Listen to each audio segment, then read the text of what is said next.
ప్రధాని మోదీ జగన్మోహన్ రెడ్డికి చెక్ పెట్టబోతున్నారా? ఇక భారతీయ జనతా పార్టీకి, వైఎస్ఆర్సీపీకి పూర్తిగా చెడినట్లేనా? అందులో భాగంగానే జగన్మోహన్ రెడ్డికి అయోధ్యకు సంబంధించినటువంటి ఇన్విటేషన్ అందలేదా అంటే అవుననే సమాధానం ఇస్తున్నారు కొంతమంది రాజకీయ విశ్లేషకులు. ఇక ఇదే అంశానికి సంబంధించి మనతో మాట్లాడేందుకు ప్రముఖ రాజకీయ విశ్లేషకులు అడుసుమల్లి శ్రీనివాసరావు గారు మనతో ఉన్నారు. ఆయనతో మాట్లాడు. సార్ నమస్తే సార్.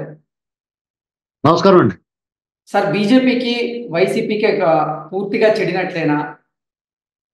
ప్రధాని మోదీ జగన్మోహన్ రెడ్డికి చెక్ పెట్టబోతున్నారా? అందులో భాగంగానే జగన్మోహన్ రెడ్డికి అయోధ్య రామ మందిరానికి సంబంధించినటువంటి ఇన్విటేషన్ అందలేదా అంటే ఏం చెప్తారు సార్? ఇన్విటేషన్ అందకపోవడం అన్ని రాష్ట్రాల ముఖ్యమంత్రులకి డెఫినెట్ గా వాళ్ళు ఏ పార్టీ అన్నా కానివ్వండి, ఎవరన్నా కానివ్వండి, వాళ్ళు ఎలాంటి వాళ్ళు అన్నా కానివ్వండి, 6 అడుగుల ఆజానుబాహువైనా బాగా భూమి జాండ్ ఉన్నా, హై హీల్స్ వేసుకున్నా, ఏం వేసుకున్నా పిలుస్తారు. రూపురేఖ లావణ్యాలు ఎలా ఉన్నా, వాళ్ళు ఏ మతాచారం పాటిస్తున్నా, ఏ మతం ఆచరిస్తున్నా వాళ్ళు రాష్ట్రాల్లో ముఖ్యమంత్రులు అందరినీ పిలుస్తారు. ఎందుకంటే స్కూల్స్కే సెలవులు ఇచ్చేయమని చెప్పినప్పుడు ముఖ్యమంత్రులు ఎందుకు పిలవరు? సాధారణంగా రాజకీయ పార్టీల తాలూకాలు అందరినీ పిలుస్తారు. అన్ని రాజకీయ పార్టీల వాళ్ళని కూడా పిలుస్తారు. ఇది పైగా రామ జన్మభూమి ట్రస్ట్ అండి. ప్రధాని మోడీకి సంబంధం ఏముంది ఇందులో? యాక్చువల్ గా ఆయన వీళ్ళందరినీ తోసేసి ఆయన ముందుకు వచ్చేసి అన్ని చేస్తున్నాడు. కానీ యాక్చువల్ గా అయితే రామ జన్మభూమి ట్రస్ట్ ఉంది. ఆ రాష్ట్ర ముఖ్యమంత్రి యోగి గారు ఉన్నాడు, వాళ్ళు లీడ్ తీసుకోవాలి. కానీ మోడీ గారి సంగతి మనకు తెలిసిందే కదా, ఆయన మొత్తం అంతా నేనే అని చెప్పి చేస్తాడు కాబట్టి ఆయన ముందుకు వచ్చేస్తున్నాడు. మనం కూడా తప్పట్లో ఒక మంచి ఈవెంట్ ఉందనుకోండి, ఆ పేరు వస్తుంది అనుకుంటే రాజకీయాల్లో ఉన్న వాళ్ళు డెఫినెట్ గా దాన్ని వాడతారు. అదే రకంగానే వాడుకున్నాడు అనుకోండి. పోనీ ఇక్కడ జగన్మోహన్ రెడ్డి ఎవరైతే చెప్పారో వాళ్ళ చెప్పిన వారికి మాత్రమే ఇన్విటేషన్లు అందాయి అనేది సోషల్ మీడియాలో ఒక వార్త హల్చల్ అవుతుంది. సోషల్ మీడియాలో వార్తలు మనం అన్ని నమ్మలేం కానండి. యాక్చువల్గా అందరినీ పిలుస్తారు, అది మర్యాద. వీళ్ళు వెళ్ళటం వెళ్ళకపోవడం వీళ్ళు ఇష్టం. వీళ్ళు ఆ రకంగా జగన్మోహన్ రెడ్డి గారు వెళ్ళలేదు. ఎందుకు వెళ్ళలేదంటే, మామూలుగా జగన్మోహన్ రెడ్డి గారు మోడీ గారు పిలిస్తే వెళ్ళననే దమ్ము ధైర్యం ఉంది ఆయనకి? ఆయన రావయ్యా అంటే వెళ్ళకుండా ఉంటాడా? మీరు చెప్పండి. కాబట్టి అది కాదు, ఈయనే వెళ్ళలేదు. వాళ్ళు బతిమాలుకుని నేను రానండి బాబు, నా ఓటు బ్యాంక్ పోతే. ఆయన ఏంటంటే కేవలం వన్ సైడ్ గా కన్సాలిడేటెడ్ ఓటు బ్యాంకింగ్ రాజకీయాలు చేస్తున్నాడు ఆయన. ఆ ఓటు బ్యాంక్ రాజకీయాల వల్ల ఉన్నదే పోయింది, ఉంచుకున్నదే పోయింది అన్నట్టు అయిపోతే ఆల్రెడీ చాలా అన్ని వర్గాలు వ్యతిరేకం అయిపోయినాయి ఆయనకి. ఆయన వెనకాల క్రైస్తవ ఆరాధకులు, క్రైస్తవ మతస్థులు కొంతమంది ఉన్నారు, క్రైస్తవులు ఉన్నారని ఆయన అనుకుంటున్నాడు. నిజమై ఉండొచ్చు. వాళ్ళందరూ దూరంగా పోతారేమో అని చెప్పేసి అతను చేశాడు. ఆ మధ్యకాలంలో ఒక సాహసం చేశాడు. వైజాగ్ స్వామి ఒక ఆయన ఉన్నాడు, స్వరూపానంద్ అని. ఆ స్వరూపానంద్ తీసుకెళ్లి గంగలో ములిగించి రకరకాల విన్యాసాలు చేసినా మరి వాళ్ళందరూ బాగానే వేశారు ఓట్లు అప్పుడు. ఈసారి ఇంకా ఆ డ్రామాలు, ఈ పరిపాలన ఇవన్నీ చూసిన తర్వాత ఇక్కడ జరుగుతున్న అపచారాలు, హిందూ దేవీ దేవతల విగ్రహాలకి, ఆ ఆలయాలకి, ఆ సంప్రదాయాలకి జరుగుతున్న అపచారాలన్నీ కళ్ళారా చూసాం మనం. 1-2 కాదు, అనేక సంఘటనలు, అనేక దుర్ఘటనలు. రామతీర్థంలో రాముడి విగ్రహానికి ఎంత అపచారం జరిగింది, ఏ రకంగా చేశారో, ధ్వంసం చేశారో చూసాం. సరే, అయోధ్య రామ మందిర ట్రస్ట్ ప్రధాన కార్యదర్శి సంపత్ రాయ్ కూడా దాన్ని ప్రస్తావించారు. ఇవన్నీ తప్పకుండా ప్రస్తావిస్తారండి. ఎందుకు ఊరుకుంటారు? ఎందుకంటే వాళ్ళ చంద్రబాబు నాయుడు గారు ఇటువంటి ఓటు బ్యాంక్ రాజకీయాల గురించి ఆలోచించకుండా, సాధారణంగా ఎవరైనా సరే మత రాజకీయాలని, మతం గురించి మాట్లాడడానికి, జై శ్రీరామ్ అంటానికి గజగజలాడిపోతారు. ఆ రోజే చంద్రబాబు నాయుడు గారు చాలా సాహసవంతంగా, ధైర్యంగా ఆయన ఏం చెప్పదలుచుకున్నాడో ప్రజలకి చెప్పాడు. అక్కడ గుడిలో తప్పు జరిగింది, అపచారం జరిగింది కాబట్టి అది తప్పు అన్నాడు. ఆయన వెళ్ళి జై శ్రీరామ్ అని నినాదం చెప్పాడు. అందుకనే అక్కడ మత రాజకీయాలకి ఆ సంఘటన అడ్డుపెట్టుకుని కుళ్ళు రాజకీయాలు చేద్దాం అనుకున్న వాళ్ళకి చెక్ పడింది. ఇక జగన్మోహన్ రెడ్డి గారి గురించి మాట్లాడుకుంటే ఈ మత విషయాల్లో ఆయన చాలా దారుణంగా అడ్డగోలుగా వ్యవహరిస్తున్నాడు. ఒక మతం కొమ్ము కాస్తున్నాడు స్పష్టంగా తెలుస్తుంది. అంచేత ఆయన ముఖం చల్లకి వెళ్ళి ఉండడు అక్కడికి. క్రైస్తవుడు కాబట్టి వెళ్ళి ఉండకపోవచ్చు, అదొకటి. అంతేగాని వాళ్ళిద్దరికీ చెడింది, వాళ్ళకి ఏమీ చెడదండి. ఎందుకంటే వాళ్ళ మధ్య ఉన్న బంధం మామూలు బంధం కాదు, తొమ్మజిగిరి పెట్టి అంటించేసుకున్నారు అక్కడ. అంచేత అంత బేగా వదలదండి. ఎందుకంటే దాదాపు ఈ 4.5 ఏళ్ళు పైన, 4 సంవత్సరాల 10 నెలల్లో ఈ టర్మ్ లో 19 నుంచి 24 వరకు. అలాగే అంతకుముందు 2 సంవత్సరాల నుంచి వాళ్ళు చాలా జిగిరి దోస్తులు. ఆంధ్రప్రదేశ్ సర్వనాశనం చేయడానికి వాళ్ళిద్దరూ చేతులు కలిపి, దేవుడు చేసిన మనుషుల్లో రామారావు కృష్ణ చేతులు కలిపి విలన్స్ మీద ఫైట్ చేసినట్టు వీళ్ళు రాష్ట్ర ప్రజల మీద ఫైట్ చేశారు. రాష్ట్ర ప్రజలను సర్వనాశనం వైపు నెట్టేశారు. ఇది జగమెరిగిన సత్యం. దీని గురించి సీక్రెట్ ఏం లేదు. ఇవాళ మనం రాముడి గురించి మాట్లాడుకుంటే ఈ దేశం అత్యధికులు హిందువులు ఉన్నారు. హిందూ మతస్థులు అధిక జనాభా కలిగా ఉన్నారు. మిగతా అన్య మతస్థులందరూ కూడా ఈ హిందువులందరినీ కూడా వాళ్ళ మనోభావాలను గౌరవించాలి.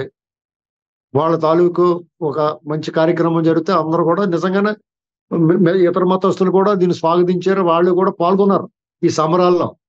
మరి జగన్మోహన్ రెడ్డి గారికి ఏ అభ్యంతరం వచ్చిందో తెలియదు.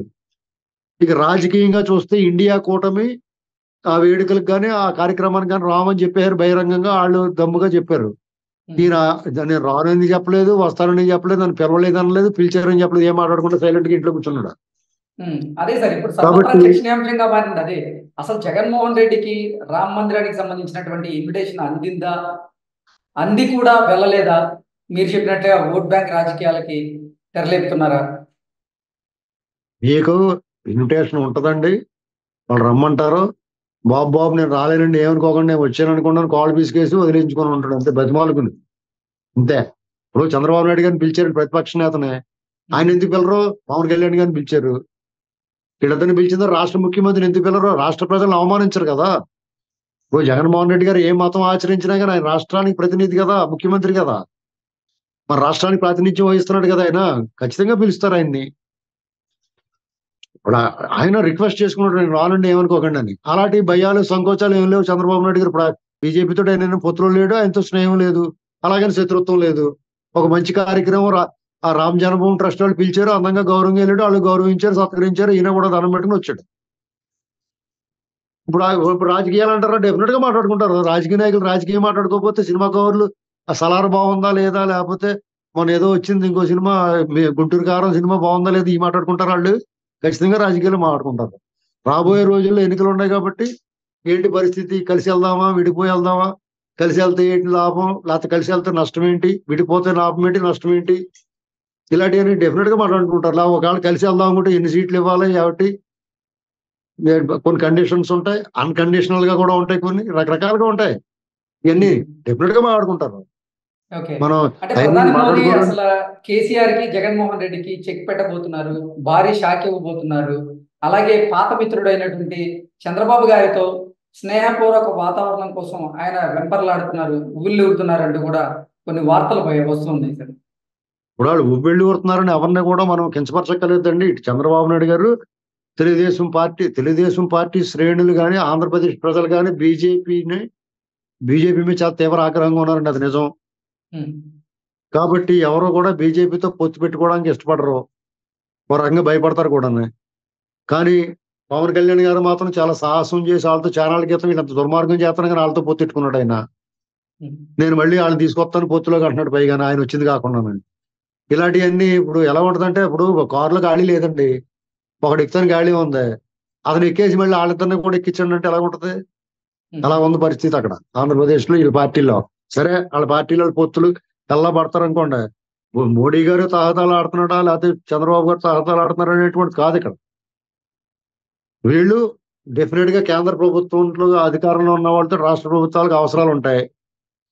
కానీ వాళ్ళని ఇప్పుడు సిస్టమ్ ఎలా మారిపోయిందంటే, కేంద్రంలో అధికారంలో ఉన్నవాళ్ళు రాష్ట్రాల్లో ఉన్నవాళ్ళు మా మీద ఆధారపడాలి, మాకు మడుగులు వత్తలాలి, మేము జూహ్యూజూర్ అన్నట్టు ఉంటేనే మేము పని చేస్తామన్న పరిస్థితి తీసుకొచ్చారు. ఒకనొకప్పుడు ఇలాంటి పరిస్థితులు ఉన్నప్పుడే కేంద్రాలు రాష్ట్రాలు చిన్న చూపు చూసినప్పుడు, వివక్షకు గురి చేసినప్పుడు మాత్రం తిరుగుబాటు మొదలైంది.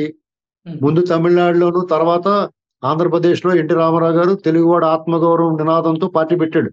ఇలాంటి పరిస్థితులు రాబట్టి కరెక్ట్ గా అలాంటి పరిస్థితులు ఇప్పుడు ఉన్నాయి. కాబట్టి చంద్రబాబు నాయుడు గారు ఏం కాంప్రమైజ్ అయిపోయి పొత్తుకి ఎగబడతాడని నేను అనుకోను. ఎందుకంటే రాష్ట్రంలో ఉన్న పరిస్థితిని బట్టి డెఫినెట్ గా బీజేపీతో అవసరం ఉంటుంది. బీజేపీ కేంద్రంలో అధికారంలో ఉన్న వాళ్ళతో ఖచ్చితంగా అవసరం ఉంటుంది. ఎందుకంటే వాళ్ళ చేతిలో సిస్టమ్ ఉంది, సిస్టమ్ మొత్తం పుచ్చిపోయింది, పురుగట్టేసి ఉంది. ఇప్పుడు అట్లా ఇష్టం వాడేస్తున్నారు, ఈడీని వాడేస్తున్నారు, ఐటీని వాడేస్తున్నారు, సిబిఐని వాడేస్తున్నారు. ఎలక్షన్ కమిషన్ వాళ్ళ చేతిలో ఉంది. వాళ్ళు ఏం చెప్తే తోలు బొమ్మలాటలాగా ఉంది వాళ్ళతో, వాళ్ళు ఏం చెప్తే అది ఆడుతున్నారండి. ఇక న్యాయ వ్యవస్థ మీద కూడా అనుమానం వచ్చేలాగా, అపోహలు వచ్చేలాగా వాళ్ళ వ్యవహారాలు కనపడుతున్నాయి. మనకు అనుమానాలు వచ్చేసేలా ఉన్నాయి. వాళ్ళు కూడా అలాగే ₹1 మనీ ట్రైల్ లేకుండా, ₹1 ఆధారం లేకుండా ఆయన 53 రోజుల పాటు జైల్లో పెట్టేశారంటే ఇక దానికి ఇంకెవరికి వివరాలు చెప్పక్కర్లేదు ఏం జరిగి ఉంటుందో అక్కడ. పైగా 17A తీర్పు ఎలా వచ్చిందో చూశారు కదా. తూర్పు పడమరలాగా, ఉత్తరం దక్షిణలాగా, ఎడమకం పెడమకంలాగా వచ్చింది అది ఆ తీర్పు. కాబట్టి అది మళ్ళీ పైగా ఎప్పుడుగా ఫుల్ త్రిసభ్య ధర్మాసనానికి రికమెండ్ చేస్తున్నారు. వాళ్ళు ఎప్పుడు పెడతారో మళ్ళీ నీకు అలా మెడమే కత్తి అన్నట్టుగా. మెడమే కత్తే కాదు, ఏం తప్పు చేయలేదు కాబట్టి ఆయన ధైర్యంగా ధీమంగా ఉన్నాడు. అయినా సరే బెయిల్ మీద న్యూసెన్స్ కదా, చేయని తప్పుకి నేరారోపణ, అన్ని వేల కోట్లు దొబ్బేసినాడు, హాయిగా బెయిల్ మీద తిరుగుతున్నాడు, అసలు కోర్టుకి హాజరవ్వట్లేదు. దాని గురించి అడగరు. ఒక క్రూరమైన మర్డర్ జరిగింది గత ఎన్నికల ముందు, ఇప్పుడు వరకు దానికి అతి గతి లేదు. వాళ్ళందరూ రోడ్డు మీద తిరిగేస్తూ ఉంటారు. ఇవన్నీ చూసిన తర్వాత మరి కేంద్రంతో జాగ్రత్తగా ఉండాలిరా బాబు అనుకుంటారు, అనుకోరా? ఏంటండి, నిన్న కాక మొన్న హెలికాప్టర్ చంద్రబాబు నాయుడు గారు వెళ్ళి హెలికాప్టర్ దారి తప్పింది. అది యాదృచ్ఛికమో సాంకేతికమో ఎవరికి తెలియదు. మరి అదొక హెచ్చరికేమో, మీరు మాతో జాగ్రత్తగా ఉండాలి, మాతో కలిసి ఉండకపోతే ఇంకో ఇలాంటివి ఉంటాయని చెప్పి హెచ్చరిక చేశారేమో, ఎవరికి తెలుసు. కాబట్టి ఎవరైనా కేంద్రంతో సఖ్యతగా ఉండాలి. ఇలాంటి దుర్మార్గమైన పరిపాలన జరుగుతుంది. వ్యవస్థలు అదుపులో పెట్టుకున్న వాళ్ళు ఈ దేశాన్ని కబ్జా చేసి నియంతృత్వం, నిరంకుశం, దుర్మార్గం ఇలాగ వ్యవహారం చేస్తున్నప్పుడు ఏం చేస్తారు ఎవరైనా? కాబట్టి చచ్చినట్టు వాళ్ళు చెప్పినట్టు విన్నట్టన్నా నటించాలి కొద్ది రోజుల పాటు. జగన్మోహన్ రెడ్డి గారు కూడా అలాగే నటిస్తున్నాడు. పైగా ఆయనకేమో బోల్డెన్ కేసులు, వాళ్ళు ఎప్పుడు గట్టిగా తుమ్మేయడం కూడా వాళ్ళు నడని చెప్పి లోపల తీసిపోతారు. కాబట్టి ఆయనకి ఇంకా అలాంటి అదుపేం లేకుండా ఉన్నాడు. కాబట్టి చంద్రబాబు గారు సరే అన్నాడు, రాష్ట్రం కోసం ఆలోచిస్తున్నాడు. ఆయన కోసం అయితే ఆయన వాళ్ళకి భయపడక్కర్లేదు. ఆయన ఇంటికాడ కూర్చుంటే ఆయన ఎవడో ఎంపీకి కూడా ఎవడలేడు. ఆయన రాష్ట్రం ఏమైపోతుంది, వీళ్ళ చేతికి అప్పచెప్పేస్తే లేత కుందేలు పిల్లలు తోడేళ్ళకి అప్పచెప్పేసినట్టు అయిపోయింది ఆంధ్రప్రదేశ్. తోడేళ్ళు పీక్కు తిన్నట్టు తినేసిన ఆంధ్రప్రదేశ్ అంధకారంలోకి వెళ్ళిపోయింది. ఇంకా సర్వనాశనం. వాళ్ళందరూ బతుకు భయంతో బిక్కుమంటూ ఉన్నారు ప్రజలు అందరూ. వాళ్ళ కోసం కొంత కాంప్రమైజ్ అవ్వాలనుకుంటున్నాడేమో ఆయన. ఒకవేళ కాంప్రమైజ్ అయినా కూడా ఎవరు తప్పటక్కలేదు. వాళ్ళు అడుగుతున్నారు పొత్తులకి, వాళ్ళకే అవసరం ఉంటుంది. రేపు పొద్దున్న నిజంగానే చంద్రబాబు నాయుడు గారు అవసరం, ఆంధ్రప్రదేశ్ ఎంపీల అవసరం వచ్చిందనుకోండి కేంద్రానికి, అప్పుడు వాళ్ళు బొమ్మాట ఆడతారు మనం చెప్పినట్టు వింటారు. ఏదన్నా తీసి పడేయలేము. ఏమైనా వ్యక్తుల తాలూకు వాళ్ళ ఇంటెన్షన్ ఏంటి, వాళ్ళ వెనకాల ఏముంది, జగన్మోహన్ రెడ్డి ఏం పరిపాలన చేశాడు, ఏం చెప్పాడు, ఏం చేశాడు, అతని ఉద్దేశాలు ఎలాగ ఉన్నాయి, అతను ఎలా వ్యవహరిస్తున్నాడో, అతని పరిపాలన ఎలాగ ఉంది, స్పష్టత వచ్చేసింది అందరికీ. మోడీ గారు ఏంటి, అతను ఏం చేశాడు ఆంధ్ర రాష్ట్రానికి, అతని వల్ల ఏంటి ఉపయోగం, గతంలో పొత్తెట్టుకుంటే మాత్రం అతనితో కలిసి ఉంటే మాత్రం ఏం ఒరిగింది, ఇప్పుడు ఏం చేస్తాడో పెద్ద ఆశలు లేవు ఎవరికని. ఈ గంట గడిస్తే చాలు మా బతుకు మమ్మల్ని బతకనే ఉంటారు బాబు అని అడుక్కుంటున్నారు అంతే. అంతగా మించి ఏం లేదండి. ఈ దేశంలో ప్రజలు, మన ఆంధ్రప్రదేశ్ ప్రజలు దేశం అనేది ఎలాగైనా ఉండండి, ఆంధ్రప్రదేశ్ మీద కాన్సన్ట్రేషన్ పెట్టారు వాళ్ళు, ఆంధ్రప్రదేశ్ మీద ప్రత్యేక దృష్టి పెట్టారు. అలాగే ఆంధ్రప్రదేశ్ ప్రజలు అందరూ కూడా 100% బయటకు వచ్చి ఓటేయాల. ఈ రాముడు కూడా కాపాడతాడు గ్యారంటీగా అందరికీ. నాలాటోడు కూడా బీజేపీ రాజకీయాలు చూడకుండా రాముడిగానే చూశాను కాబట్టి నాలాటోళ్ళు అందరూ లక్షలాది కోట్లాది మంది రాజకీయం వేరు, రాముడు వేరు, శ్రీరాముడు వేరు అనేటువంటిది చూస్తున్నారు. దీన్ని వాళ్ళు ఇప్పుడు దేశం అంతా స్పందించింది. దేశం అంతా రామరసంతో ఆస్వాదిస్తున్నారు. శ్రీరామ స్మరణతోటి పరవశించిపోతా ఉన్నారు. దీన్ని ఎంత మహాబలం అని బత్తకాయలు బాగా గింజగట్టేసినాయి అనుకోండి, పువ్వులు నేలలో రాలిపోతాయి, పువ్వులు వాడిపోతాయి, రేఖలు రాలిపోతాయి.